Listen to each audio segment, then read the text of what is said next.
ከእግዚአብሔር ሆነው እንደሆነ መርምሩ፣ ብዙ ሐሰተኛ ነቢያት ወደ ዓለም ወጥተዋልና አለ።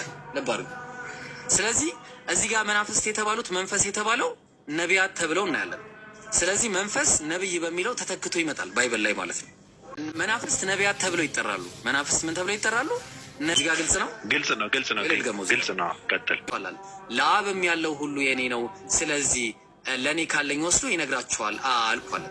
ሰላም፣ እንዴት ናችሁ? እግዚአብሔር ይመስገን። ግልጽ ነው አላለም? እውነት የተናገረው ነገር ገብቶህ ነው? ግን መንፈስ መናፍስት ነቢያት ናቸው ሲልክ አዎ ግልጽ ነው ትላለህ። አንደኛ ዮሐንስ 4:1 ወዳጆች ሆይ መንፈስን ሁሉ አትመኑ፣ ነገር ግን መናፍስት ከእግዚአብሔር ሆነው እንደሆነ መርምሩ፣ ብዙ ሐሰተኞች ነቢያት ወደ ዓለም መጥተዋልና። ይሄንን የሐሰት አስተምሮ ይዞ የመጣው ነብይ መርምሩ እያለን ነው። መልሱ እዛው ላይ ተቀምጧል። የእግዚአብሔር መንፈስ በዚህ ታውቃላችሁ። ኢየሱስ ክርስቶስን በስጋ እንደመጣ የሚታመን መንፈስ ሁሉ ከእግዚአብሔር ነው። ኢየሱስ ክርስቶስን በስጋ እንደመጣ የማይታመን መንፈስ ሁሉ ከእግዚአብሔር አይደለም።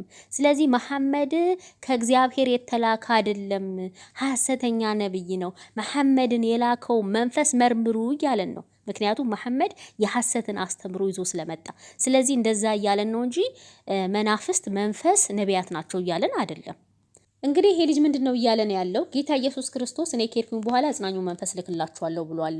ያ አጽናኝ መንፈስ ደግሞ መሐመድ ነው እያለን ነው። በእርግጥ ከዚህ በፊት ተመልሷል፣ ግን ይመስለኛል ልጁም አዲስ ነው።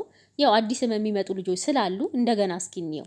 ዮሐንስ ወንጌል 15:26 ዳሩ ግን እኔ ከአብ ዘንድ የምልክላችሁ ጌታ ኢየሱስ ክርስቶስ ከአብ ዘንድ የሚልክልን አጽናኝ እርሱም ከአብ የሚወጣ የእውነት መንፈስ በመጣ ጊዜ እርሱ ስለኔ ይመሰክራል። ከአብ የሚወጣ የእውነት መንፈስ ዮሐንስ ወንጌል 14:26 አብ በስሜ የሚልከው አብ በክርስቶስ ኢየሱስ ስም የሚልከው ግን መንፈስ ቅዱስ የሆነ አጽናኝ እርሱ ሁሉን ያስተምራችኋል፣ እኔም የነገርኳችሁን ሁሉ ያሳስባችኋል። እንዲሁም የዮሐንስ ወንጌል 14:15 ብትወዱኝ ትእዛዜን ጠብቁ፣ እኔም አብን እለምናለሁ ለዘላለም ከናንተ ጋር እንዲኖር ሌላ አጽናኝ ይሰጣችኋል። ለዘላለም ከናንተ ጋር የሚኖር እንግዲህ መሐመድ ለዘላለም ከሐዋርያቱ ጋር ወይ ደግሞ ከኛ ጋር ይኖራል። መሐመድ ዘላለማዊ ነው። እንዲሁም ዮሐንስ ወንጌል 16:7 እኔ ግን እውነት እነግራችኋለሁ፣ እኔ እንዲሄድ ይሻላችኋል። እኔ ባልሄድ አጽናኙ ወደ እናንተ አይመጣምና እኔ ብሄድ ግን እርሱን እልክላችኋለሁ።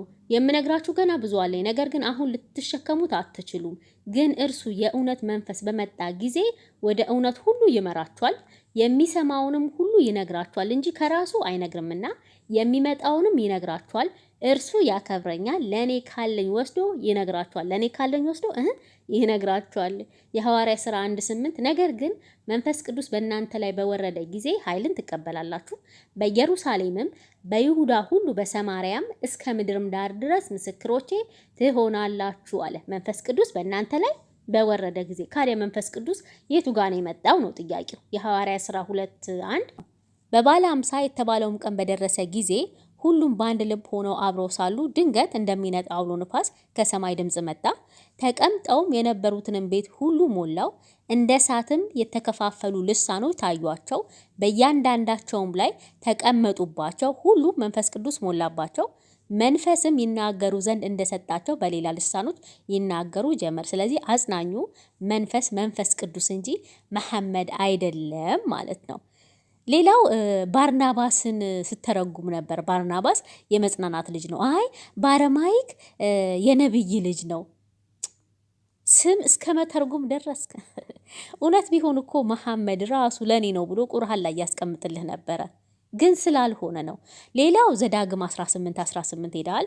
እሱም በቀጣይ ቪዲዮ እናየዋለን ማለት ነው። የተመለሰ ነው ግን ይመስለኛል አዲስ ስለሆንክ ነው። እኔ ግን በጣም የገረመኝ ሌሎቹ ናቸው። ቢያንስ እንኳን እስቲ ወረድ በል። እንዴት ሐሰተኛ ነቢያትን ምናምን ይላል? እንዴ መሐመድ ሐሰተኛ ነብይ ነው ወይ ብላችሁ እንኳን አትጠይቁ። ምክንያቱም አንደኛ ዮሐንስ 4 ላይ ብዙ ሐሰተኞች ነቢያት ወደ ዓለም መጥተዋል እያለ ነው። እና ሐሰተኛ ነብይ ማለቱ ነው ወይ ብላችሁ አትጠይቁትም? በጣም ነው የሚገርመው።